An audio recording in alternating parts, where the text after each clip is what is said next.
orang tersebut meminta kepada kita, ente nggak bisa dari utangannya, ya udah, ente jadi pelayanannya ya, jadi budakannya ya. Mau nggak mau kita seperti itu, ibaratnya seperti itu. Menjadi budak manusia lantaran kita nggak bisa bayar hutang, maka itu menyebabkan kehinaan buat kita, betul. Tapi ini Allah beda. Kita nggak bakal mampu bayar hutang sama Allah. Tapi ya Allah minta kita sebagai abid, orang yang ibadah, yang dimana kalau kita khidmat sama Allah itu kemuliaan buat kita. Itu kemuliaan buat kita. Sebagaimana kalau beda sama manusia, ketika kita nggak mampu bayar hutang terus kita menjadi pelayan manusia, itu itu menjadi kehinaan buat kita. Tapi kalau kita melayani Allah, berkhidmat sama Allah, kemuliaannya kembali pada diri kita sendiri. Insyaallah. Allah nggak butuh ibadah kita. Allah nggak butuh. Biar kata semua orang kagak sholat, Allah nggak bakal pensiun jadi Tuhan. Allah tetap besar. Allah tetap besar.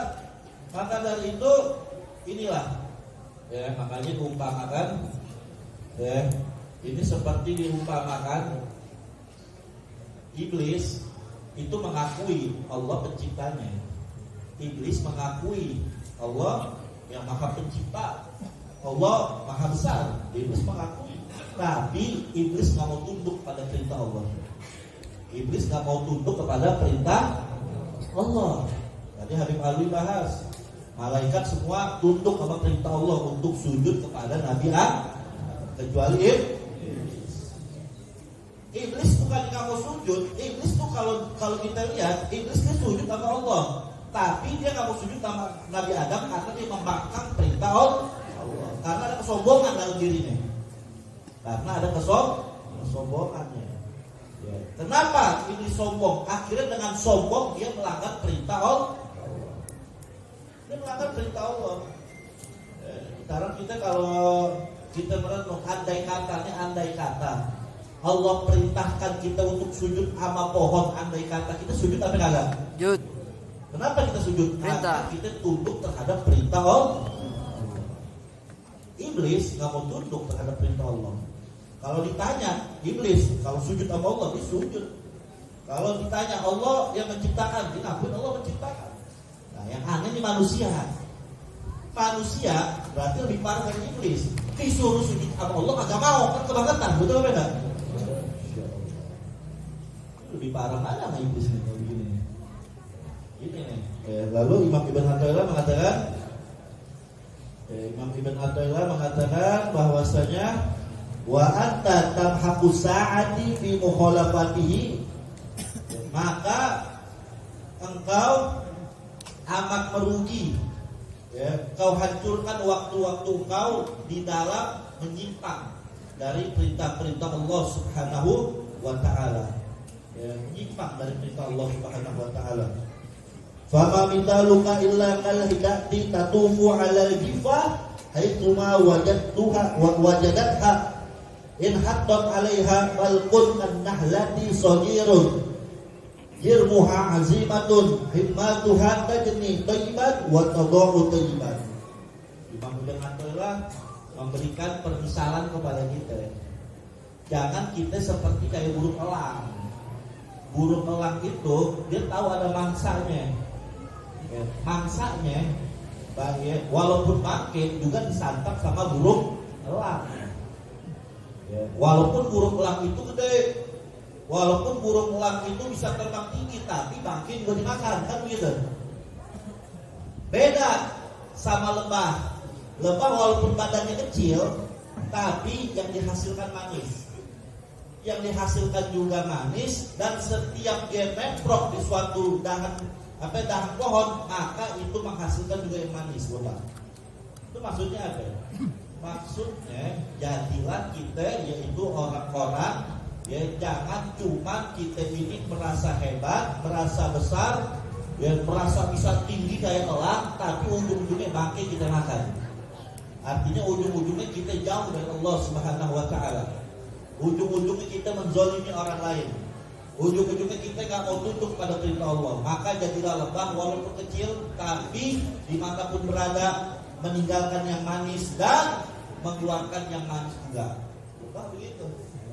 Ya, lebah yang dia makan baik manis, mengeluarkan juga manis, madu. Itu lebah.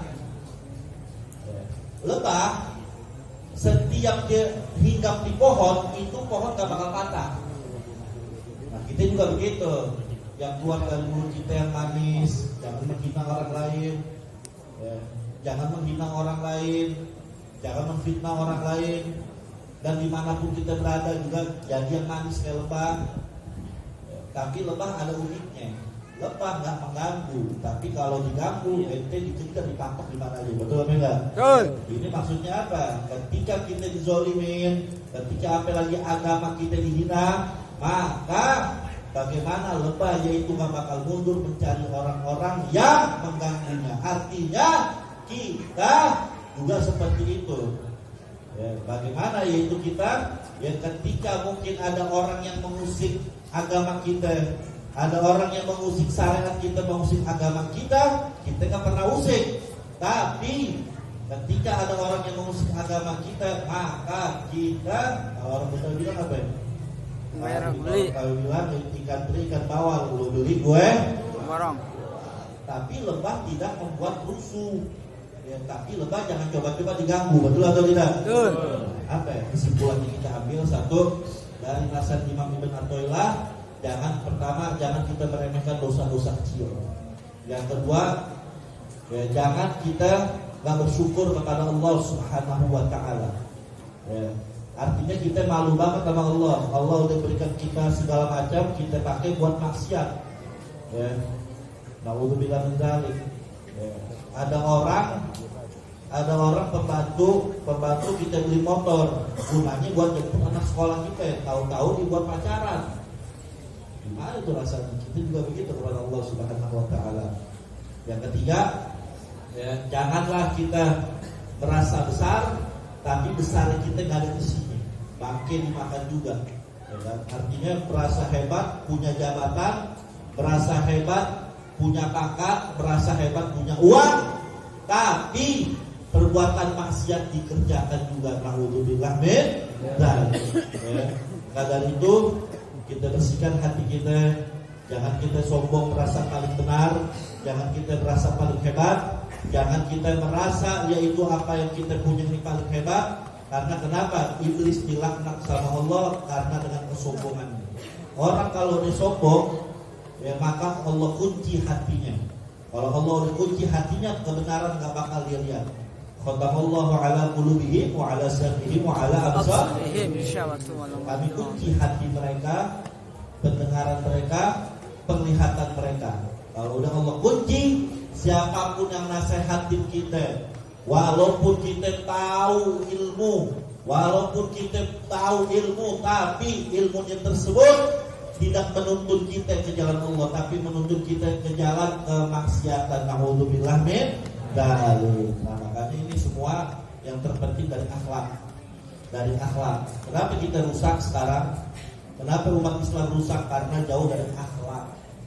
Makanya imam besar kita selalu mengingatkan revolusi akhlak. Kenapa? Kalau akhlak udah rusak, akan melahirkan ilmu yang rusak. Akhlaknya rusak akan melahirkan ilmu yang rusak. Maksudnya apa? Dia tahu ini benar tapi tidak batil. Dia tahu batil ini bilang benar. Dia tahu hak dibilang batil dibilang hak. Karena akhlaknya rusak akan melahirkan ilmu yang rusak. Kalau ilmunya udah rusak akan melahirkan pemimpin yang rusak juga. Betul atau tidak? Makanya mudah-mudahan Allah Subhanahu wa taala jaga kita dari orang-orang zalim. Amin ya rabbal alamin. Allah hiasin akhlak kita, Allah baguskan akhlak kita. Allah selamatkan kita dari mereka-mereka orang-orang zalim. Amin ya rabbal alamin. Itu saja. Terima kasih. Assalamualaikum warahmatullahi wabarakatuh. Ibadallah